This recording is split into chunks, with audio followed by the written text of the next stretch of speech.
Eu quero convidar você a abrir a sua Bíblia no Evangelho de Marcos, capítulo 8, nos versículos 22 ao versículo 26. O Evangelho de Marcos é o segundo livro do Novo Testamento. No capítulo 8, do versículo 22 a 26. Você que está na sua casa, seja bem-vindo. Vou pedir ao pessoal que está em casa aí, os nossos irmãos, para estarem compartilhando com você essa palavra aí, descrita no chat, para que você possa acompanhar aí do seu próprio celular ou computador essa palavra. Se tiver uma Bíblia em casa, pode pegar um aplicativo e acompanha com a gente. A palavra do Senhor diz assim, em Marcos 8, versículo 22 ao versículo 26. Eles foram para Betsaida e algumas pessoas trouxeram um cego a Jesus, suplicando-lhe que tocasse nele.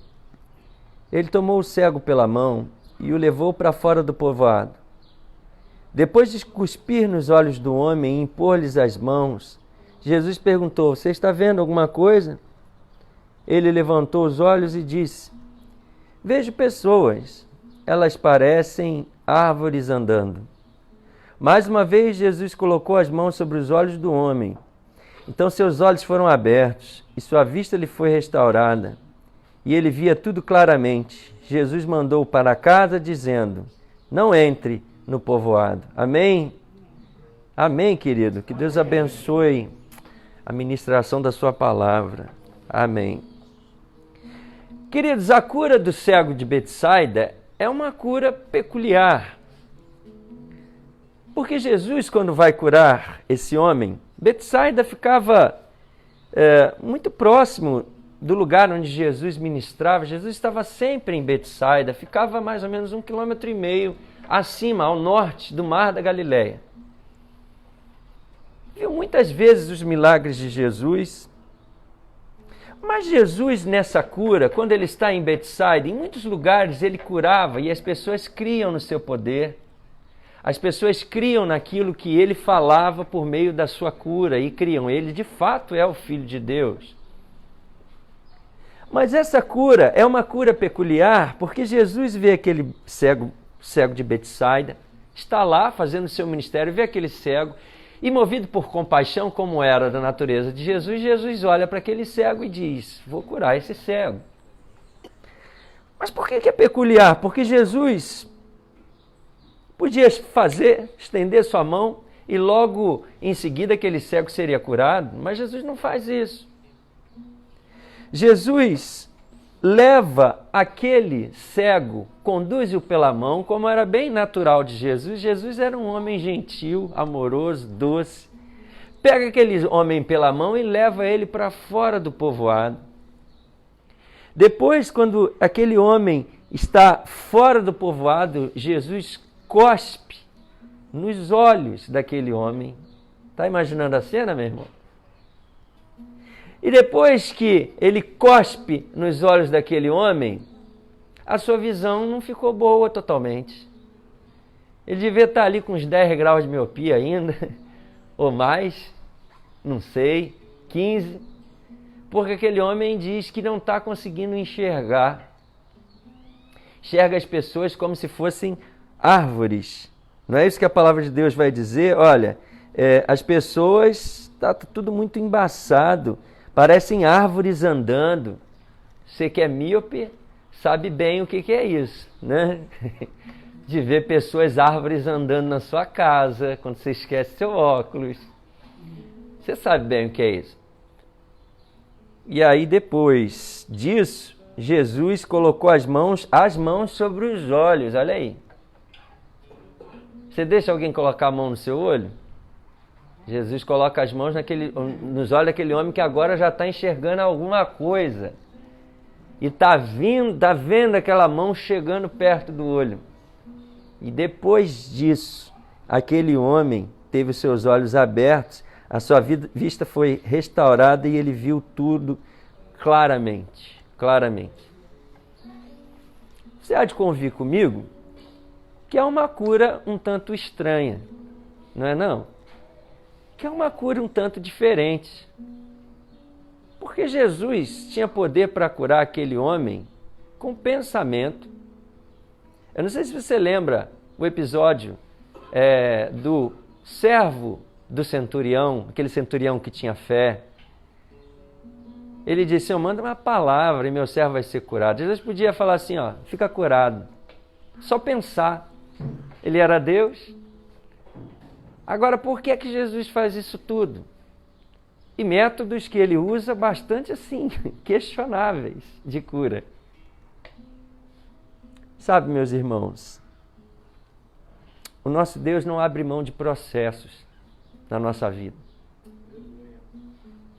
O nosso Deus quer fazer milagres maravilhosos na nossa família.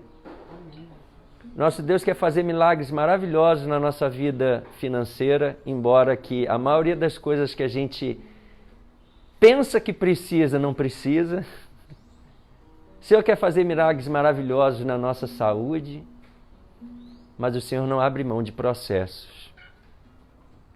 Hoje eu quero falar para você essa palavra, quero pregar essa palavra e dizer que essa palavra que tem como tema, quando o milagre vem por meio de um processo.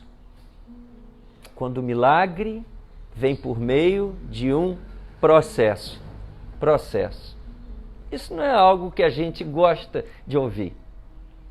Muitas vezes a gente se aproxima de Deus com uma postura um pouco egoísta e até mesmo mimada e infantil, querendo que a nossa cura e o nosso milagre seja para ontem. Você precisa de um milagre? Você que está na sua casa precisa de um milagre?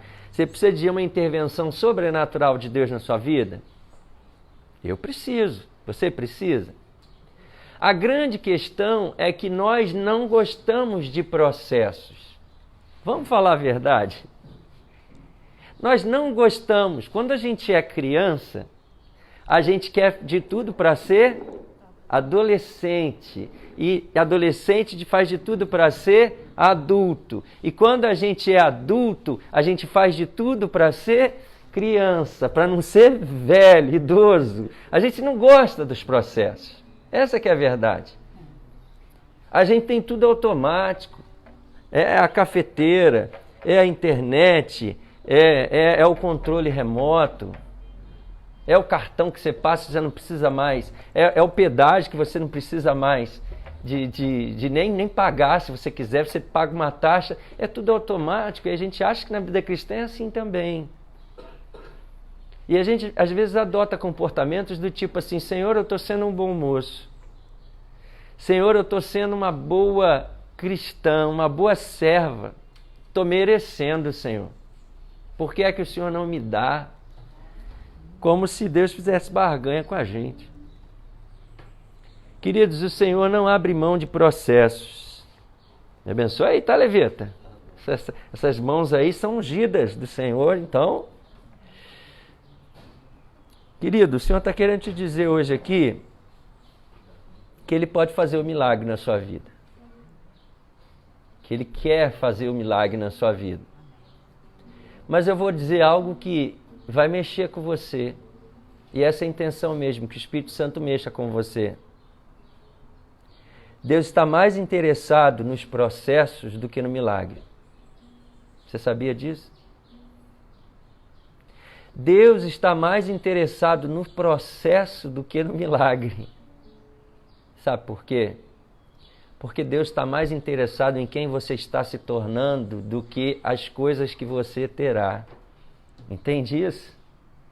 Deus está mais preocupado em quem você está se tornando. Se você está se tornando mais parecido com Jesus, se você está sendo alguém que traz relevância para esse mundo, que coopera para que a missão ID de Jesus se concretize nessa terra. Ele está mais interessado em quem você está se tornando para a sua família do que com as coisas que você vai ter.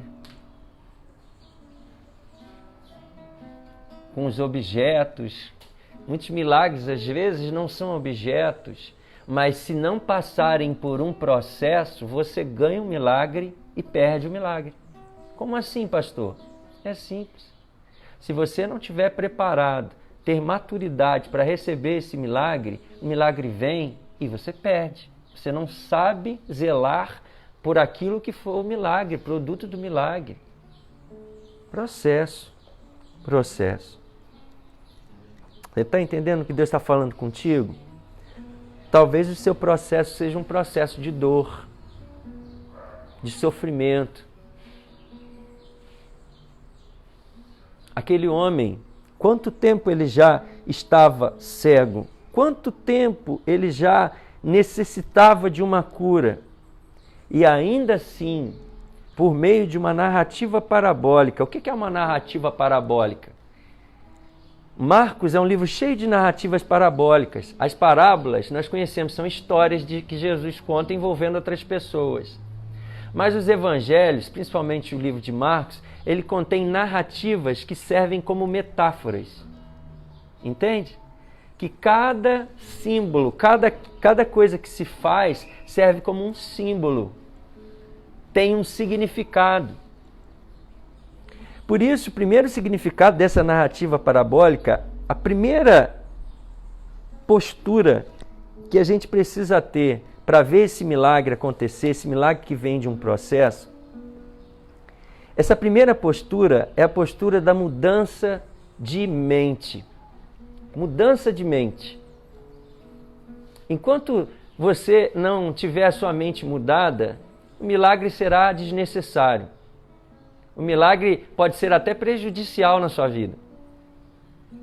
Mudança de mente significa arrependimento. Esse é o primeiro ponto. Para você poder ter um processo, para você viver o processo do milagre na sua vida, você precisa mudar a sua mente. Você precisa se arrepender. Mudança de mente, 2 pontos, arrependimento. Eu falo assim às vezes, bem pausado e didático, o pessoal das células, do roteiro, das células que vocês recebem depois, para poder ajudá-los também, né, Vanessa? Querida. Mudança de mente, arrependimento. Pastor, onde é que você está vendo isso daí? É simples, por meio dessa narrativa parabólica eu quero mostrar. Por que que Jesus tira esse homem do povoado? Por que que Jesus não cura ali mesmo em Betsaida? Ele traz esse homem e leva para fora. Por que que Jesus faz isso? Querido, eu quero explicar para você e quero que você abra a sua Bíblia em Mateus, capítulo 11, para você entender um pouquinho. Quem era Betsaida, espiritualmente falando? Mateus, capítulo 11, no versículo 21, eu quero convidar você a abrir. E lá, Jesus faz um julgamento implacável sobre Betsaida e mais outras cidades. Mateus, mas não deixa fechado Marcos 8, não. Deixa aí, entreaberto. Se for no celular, não tem como, né? Mas na sua Bíblia física, deixa a página de Marcos 8 aí, aberta. Mateus capítulo 11, vamos ver qual era a saúde espiritual de Betsaida? Versículo 21, Mateus 11, versículo 21, algumas folhas antes. Olha o que Jesus diz. Ai de você, Corazim, ai de você, Betsaida, porque se os milagres que foram realizados entre vocês tivessem sido realizados em Tiro e Sidom, há muito tempo elas teriam se arrependido, vestindo roupas de saco e cobrindo-se de cinzas. Vou repetir. Se os milagres que foram realizados entre vocês tivessem sido realizados em Tiro e Sidom há muito tempo, elas teriam se arrependido, vestindo roupas de saco e cobrindo-se de cinzas. Por que Jesus tira aquele homem do povoado de Betsaida? Essa narrativa é simbólica e está mostrando assim, Betsaida não é digno de mais esse milagre. Jesus, ele estava sempre em Betsaida. Alguns autores vão dizer que faz parte do triângulo evangélico. Betsaida é uma dessas cidades que Jesus estava sempre lá. Mas sabe o que acontecia? Os milagres aconteciam e o povo não se arrependia. Os milagres vinham e o povo gostava dos milagres. O povo fazia fila para ver. Vamos ver qual vai ser agora. Agora o Senhor, eu que preciso e tal. Mas o povo não mudava de vida. Há um grande problema e nós vivemos esse problema nos dias atuais. As pessoas querem milagres, recebem milagres, mas não mudam a sua vida, não se arrependem, não mudam a sua mente. Metanoia, mudança de mente, arrependimento, dar meia volta e se arrepender e voltar e mudar de vida. Amado, se você hoje quer um milagre, olha, amém. Se você está olhando para o Senhor, para que o Senhor te dê um milagre, amém, aleluia, glória a Deus, você está olhando para o lugar certo. Mas antes de você receber esse milagre, você precisa olhar para dentro de si. E você verificar, nesse processo, eu estou deixando Deus fazer a obra dele na minha vida? Ou eu continuo como um garoto desobediente, uma menina na fé, desobediente, que quer milagre, que faz barganha com Deus, mas não se ajusta ao propósito de Deus, não é transformado pela palavra de Deus. Antes de você ver os milagres de Deus, você precisa, mais do que nunca, do Deus de milagres na sua vida agindo. Você precisa querer Ele na sua vida.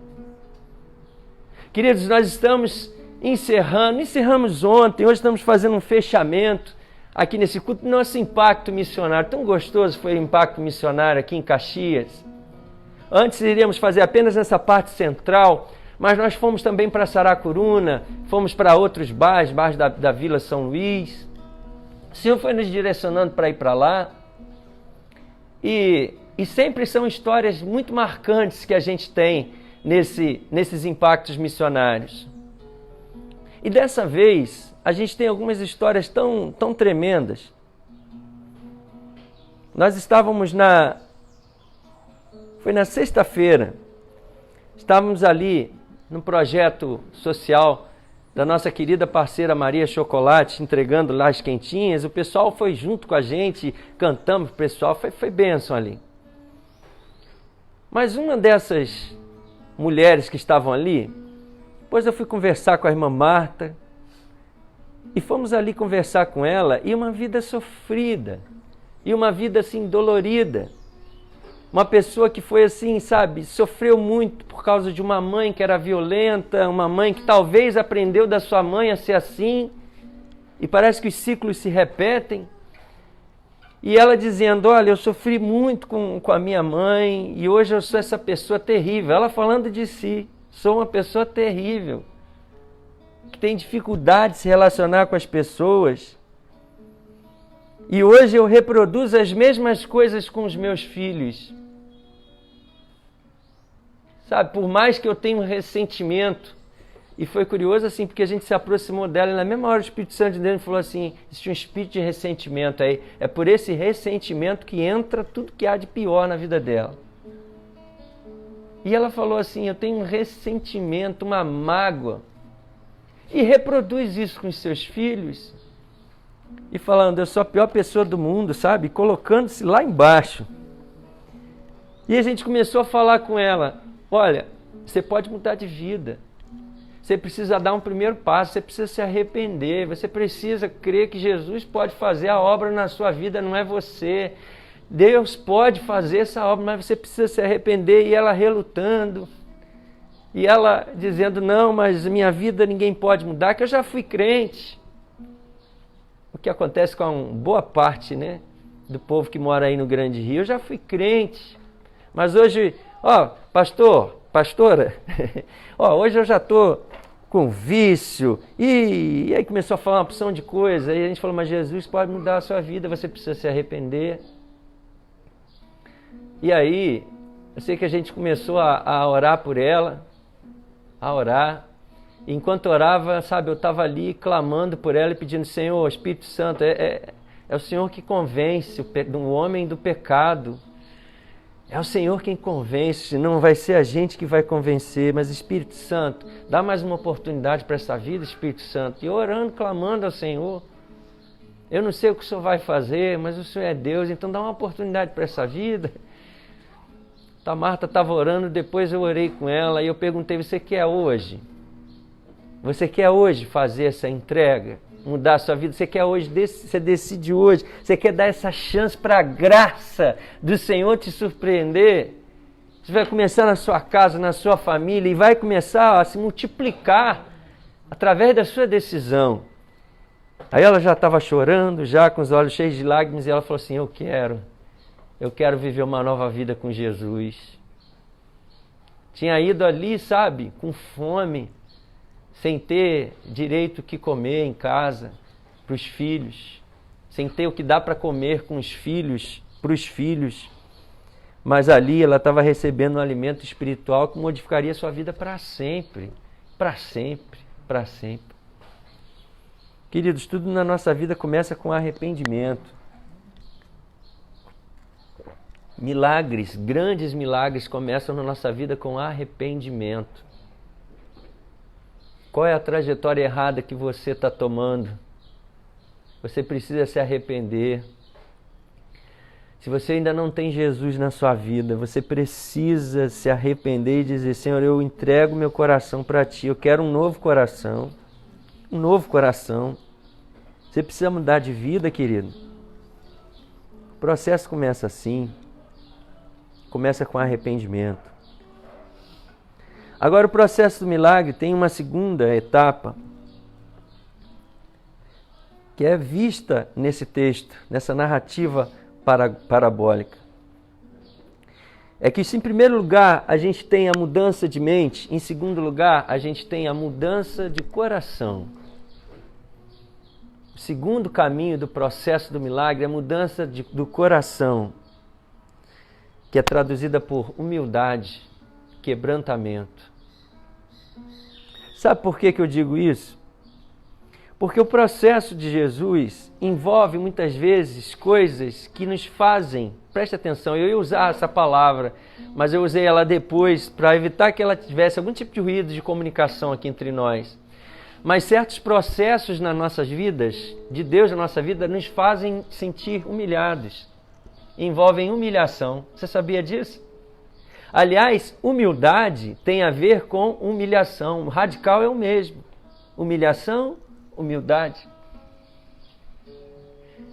Só que essa humilhação não é o Senhor que nos humilha. Não, não é. O Senhor permite que situações nos coloquem à prova. O Senhor permite que a gente vive situações desafiadoras enquanto a gente busca por aquele milagre, para que a gente possa se humilhar diante dele. Entende a diferença? Então Jesus chega diante daquele cego. Imaginem a cena, irmãos, e ele começa a limpar a garganta. E ele, eu não vou fazer aqui, que senão vai ficar feio. Mas ele começa, e ó, cospe. Cego é bom de audição, a audição dele fica aguçada. Então ele está ali, Jesus vai me curar, glória, aleluia. E ele começa a ouvir Jesus puxando cuspe na garganta. É isso mesmo. Imagina a cena. Aí ele, não é possível. Imagina o que fez. Não é possível. Eu já sou tão humilhado. Na sociedade, o cego era considerado que alguém que é pecador, que alguém não pode nem participar do culto do templo, ele podia. Porque ele era considerado indigno. Imagina se você fica lá do lado de fora e você não pode participar, fica só ouvindo lá do lado de fora, não pode participar porque você é pecador, é marginalizado.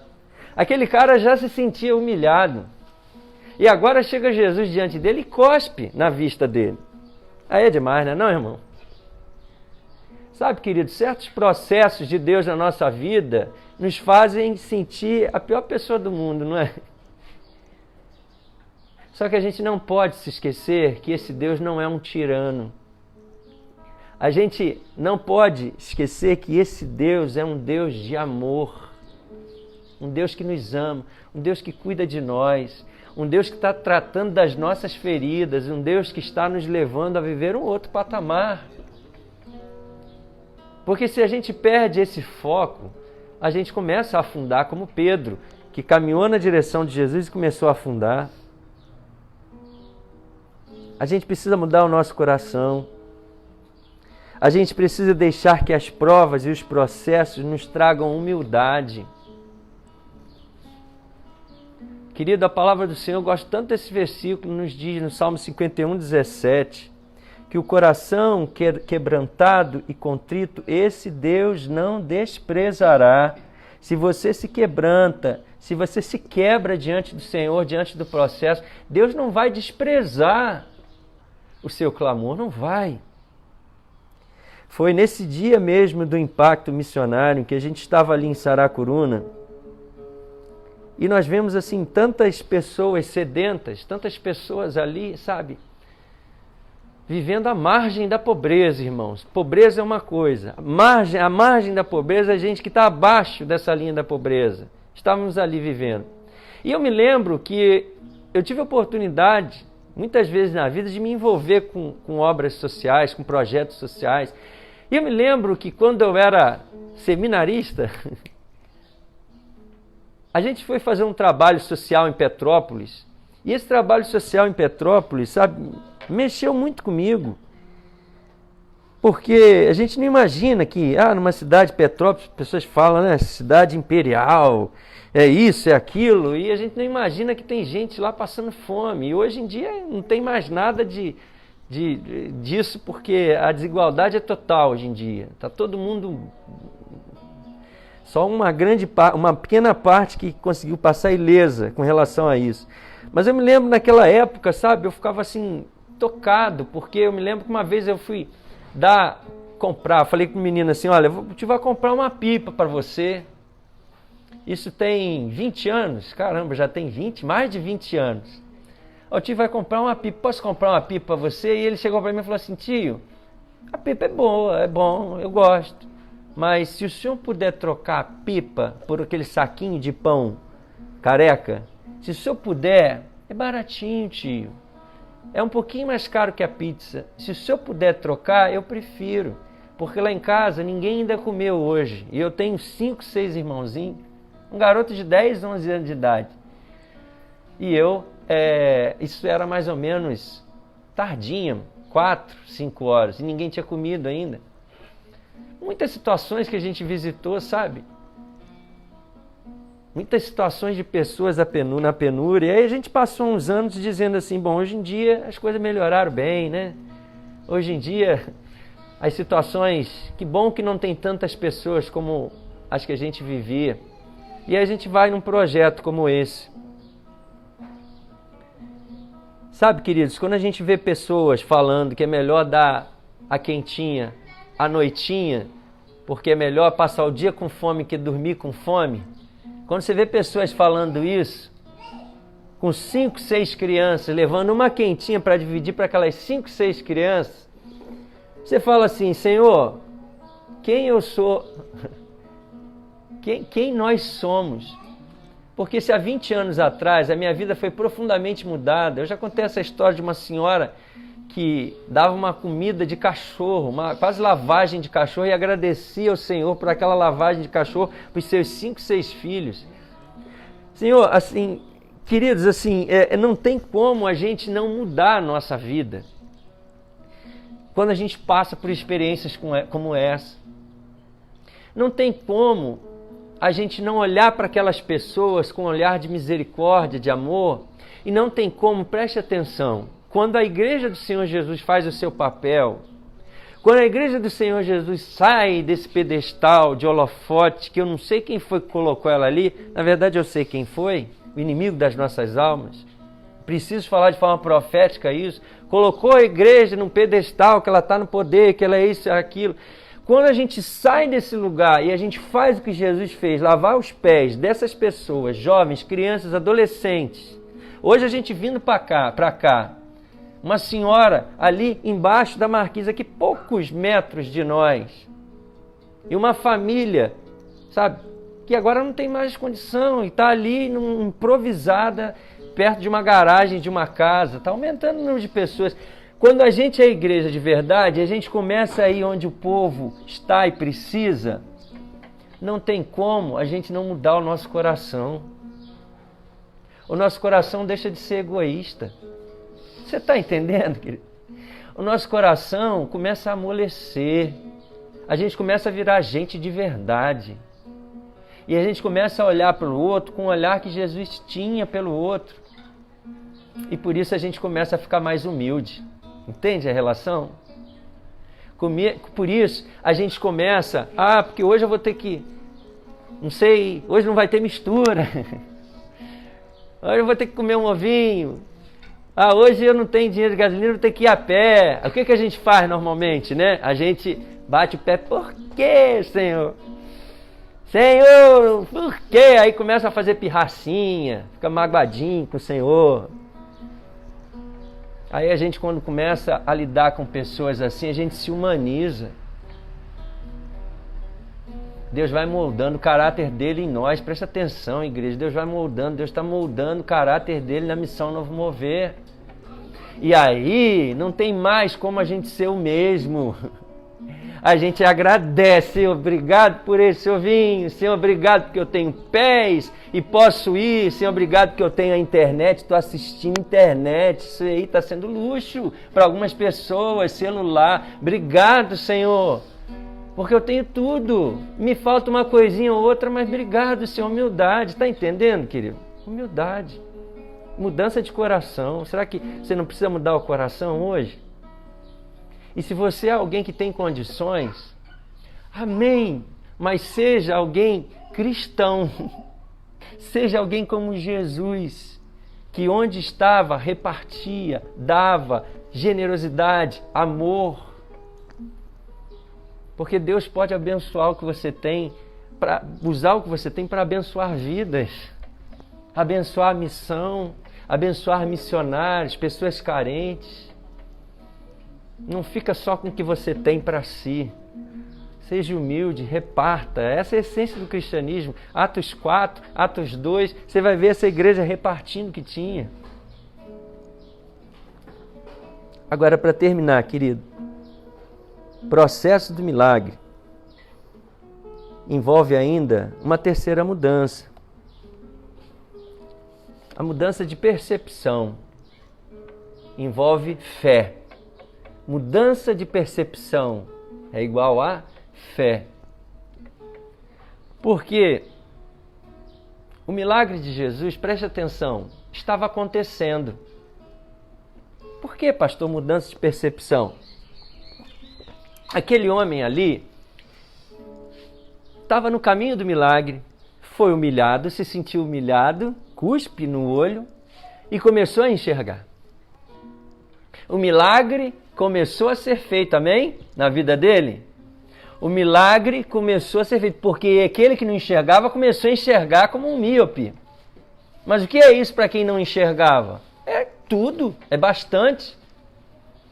O que eu quero dizer para você, querido, é que para você entrar e continuar no processo do milagre, você precisa mudar a sua percepção do que está acontecendo. Porque muitas vezes, se Deus está fazendo um processo na sua vida e Ele pode usar pessoas, usar situações, Ele começa a fazer coisas e ainda não está do jeito que a gente quer. Já reparou isso? Não está do jeito que a gente quer, mas Deus está começando a fazer um milagre ali. Às vezes a gente ainda está enxergando embaçado. Senhor, eu não estou conseguindo ver tudo nublado.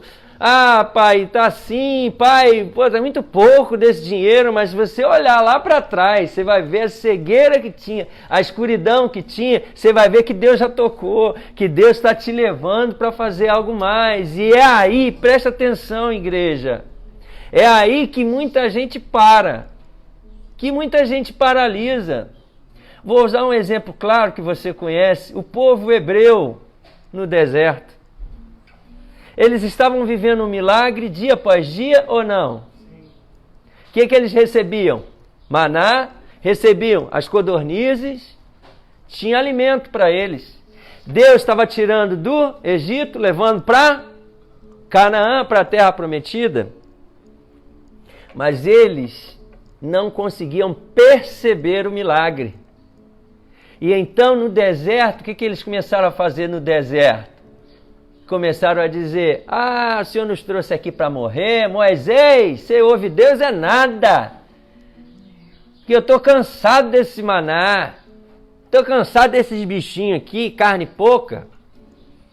E aí, o que aconteceu? Eles começaram a morrer no deserto, começaram a rodar no deserto, ficaram tontos no deserto, Porque eles não honraram ao Senhor, não honraram ao Deus do milagre, não entenderam que eles estavam no processo do milagre. O que eles deveriam fazer? Senhor, muito obrigado, Senhor, não somos mais escravos. Senhor, esse deserto aqui vai passar. Está queimando o pé um pouquinho, tá? Nossas vistas estão doendo, estou meio ardido com esse sol, mas vai passar. Estamos indo para Canaã, estamos indo para uma terra que manda leite e mel, é para lá que nós vamos, mas eles não mudaram a sua percepção. Egoísta, a sua percepção pequena, mesquinha. E por causa disso morreram no deserto. Está entendendo, querido? Fé faz toda a diferença. Hebreus 11:1 vai nos dizer que fé é a certeza das coisas que se esperam e a prova das coisas que não se veem, mas pela fé a gente sabe que vai acontecer. O milagre vai acontecer. E enquanto eu estiver no deserto, eu vou louvar e vou glorificar ao Senhor do milagre. Eu vou aproveitar para estreitar o meu relacionamento com Ele. Eu vou aproveitar para ter novas experiências com Ele. Eu vou aproveitar para deixar que Ele faça milagres dentro de mim. Para quebrar com esse egoísmo que é só milagre que quebra. Com essa autossuficiência, com essa mania de querer controlar tudo. É só milagre que quebra isso. E o Senhor está fazendo milagres. Aquele homem não foi curado assim de uma hora para outra. Foi por etapas. Mas Jesus estava ali. E porque Jesus estava ali, o milagre foi completo. Aquele homem que enxergava embaçado, agora está enxergando plenamente. Recuperou a sua vista, Jesus tocou na sua vista e tudo mudou. Querido, você está entendendo o que Deus está falando com você hoje? Processo. Processo. A gente não gosta de processo.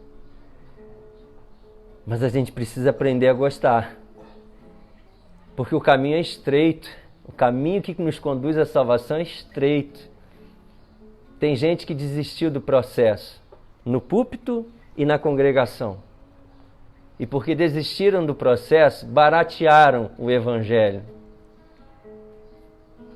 Prometeram bênçãos materiais que o Evangelho nunca se comprometeu em dar da forma como se fala. Prometeram uma prosperidade que coloca só a finança, o dinheiro em primeiro lugar, e isso nunca foi o que Jesus pregou. Desistiram do processo. Mas nós somos aqueles que, por amarmos ao Deus do processo, vamos enfrentar o processo até o fim e vamos tomar posse do nosso milagre, porque Deus é Deus, não é homem para que minta e nem filho do homem para que se arrependa. Se Ele prometeu, Ele é fiel para cumprir. Você quer dizer isso para o Senhor? Eu quero fazer 2 orações por você. Feche os seus olhos agora. 2 orações por você. Eu quero dizer para você que nesse processo, ainda não entregou sua vida para Jesus, que é preciso que você se arrependa. O Evangelho verdadeiro vai dizer para você, se você não se arrepender e não reconhecer que é pecador, não reconhecer que precisa mudar de vida, não tem conversa. O homem se afastou de Deus, o homem pecou. A palavra de Deus vai dizer em Romanos 3:23 que todos pecaram e todos estão afastados, destituídos da glória do Senhor. E em 6:23, Romanos 6:23, 3 capítulos depois, vai nos mostrar que o salário do pecado é a morte, mas o dom gratuito de Deus é a vida eterna em Cristo Jesus, nosso Senhor, vida eterna. João 3,16, porque Deus amou o mundo de tal maneira que deu o seu Filho unigênito, para que todo aquele que nele crê não pereça, ou seja, a consequência natural da sua vida, se você não crê, é perecer, morte aqui e morte eterna.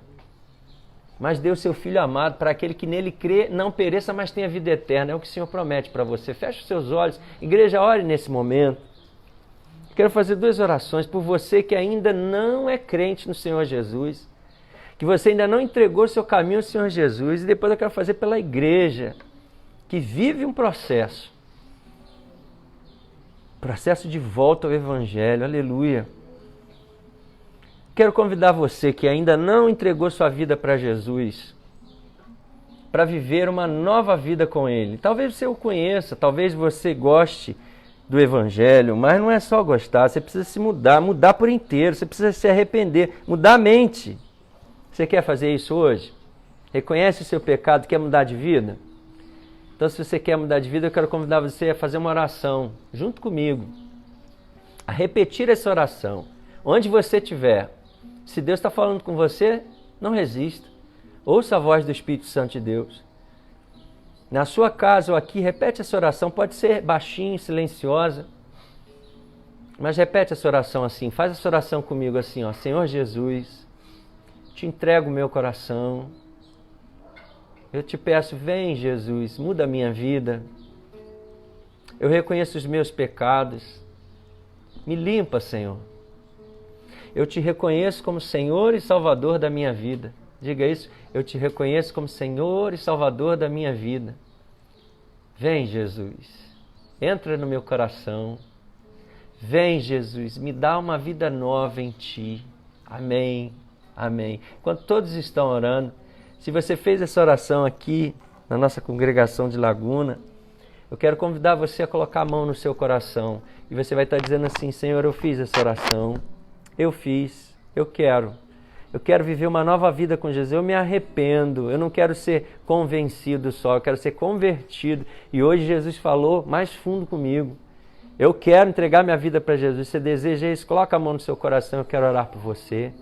Se você está na sua casa e você hoje está entregando sua vida para Jesus, eu quero convidar você também a colocar a mão no seu coração. E para que a gente possa ajudar você e cuidar de você, eu quero convidar você a colocar assim, eu quero uma vida nova com Jesus, eu quero Jesus, é só isso que você precisa dizer. Ou então, eu fiz essa oração, coloca aí no chat, eu fiz essa oração, eu quero uma nova vida com Jesus, e a gente vai entrar em contato com você, a gente vai cuidar da sua vida, e a gente vai ajudar você nessa caminhada maravilhosa, mas tão desafiadora que é o Evangelho. Você quer? Até o final dessa live, coloque aí, olha, eu quero Jesus. Eu fiz essa oração, eu quero uma vida nova com Jesus. Amém. Agora deixa eu orar por você que é crente no Senhor Jesus e está passando por um processo, hein? Está doendo, não está? Mas o Senhor está aqui com você. O Senhor não te abandona. Ele não prometeu para a gente que a gente não teria processos, mas Ele prometeu que Ele estaria com a gente, seja qual fosse o processo. Ele não nos abandona. Você quer hoje declarar tua confiança, tua fé no Senhor? Você quer hoje pedir ajuda ao Senhor no meio desse processo? Você está quase que afundando como Pedro. E hoje você quer dizer para o Senhor, Senhor, está doendo, está machucando, mas eu quero te adorar, Pai. Pai, eu quero continuar caminhando. Você está dizendo hoje para o Senhor que Ele precisa mudar algumas atitudes, comportamentos seus. Se Deus está falando com você hoje, querido, eu quero convidar também você a colocar a mão no seu coração e você, com esse gesto de humildade, de fé, você vai estar dizendo, Senhor, eu preciso, Senhor, ser ajudado. Eu preciso que o Senhor mude, Senhor, o meu coração, me dá humildade. Eu preciso que o Senhor me dê fé, muda a minha percepção sobre as coisas, Pai. Em nome de Jesus. Você precisa disso? Antes de você receber milagre, você precisa deixar que o Senhor faça esses ajustes na sua vida. Então, se você que espera por um milagre, está hoje entendendo que precisa esse milagre acontecer primeiro em você, coloca a mão no seu coração. Se você hoje quer responder ao Espírito Santo do Senhor de forma positiva, coloca a mão no seu coração. E nós vamos juntos orar ao Senhor. Vamos orar ao Senhor? Pai, muito obrigado, Senhor, pela Tua palavra a nós. Pai, nós estamos aqui, Senhor, com o nosso coração contrito, quebrantado, Senhor. Queremos, ó Deus, que o Senhor nos ensine, Senhor, a sermos humildes, pacientes, resilientes. Ensina-nos a olhar para Ti, Paizinho, porque muitas vezes nós olhamos para as circunstâncias e nos perdemos. achamos que estamos sozinhos, isolados, achamos que o Senhor está longe, distante, mas o Senhor está perto da gente. O Senhor nos ama, o Senhor está preocupado com quem nós estamos nos tornando, porque o Senhor nos ama. O Senhor quer que sejamos mais parecidos com Cristo. O Senhor quer que os nossos sentimentos sejam mais parecidos com o dele. O Senhor quer nos dar a bênção no tempo certo. Para isso, o Senhor precisa fechar as brechas em nós. Fecha as brechas em nós, Paizinho. Fecha-nos e ajuda-nos na nossa pouca fé. Ajuda-nos a ir avante, Senhor. Pai, nós profetizamos o Teu milagre acontecendo na vida de cada coração contrito aqui, cada coração quebrantado, Pai. Nós não vamos desistir, mas nós vamos caminhar da forma certa, Pai. Ensina-nos a Te adorar no meio do deserto, Senhor. Ensina-nos, Senhor, a olhar para a cruz. Ensina-nos, Pai, a olhar para Ti. E muito obrigado pela Tua palavra, Senhor. Essa é a nossa oração, Paizinho. No nome de Jesus. Amém, amém, amém. Amém, meu querido. Que Deus abençoe a sua vida.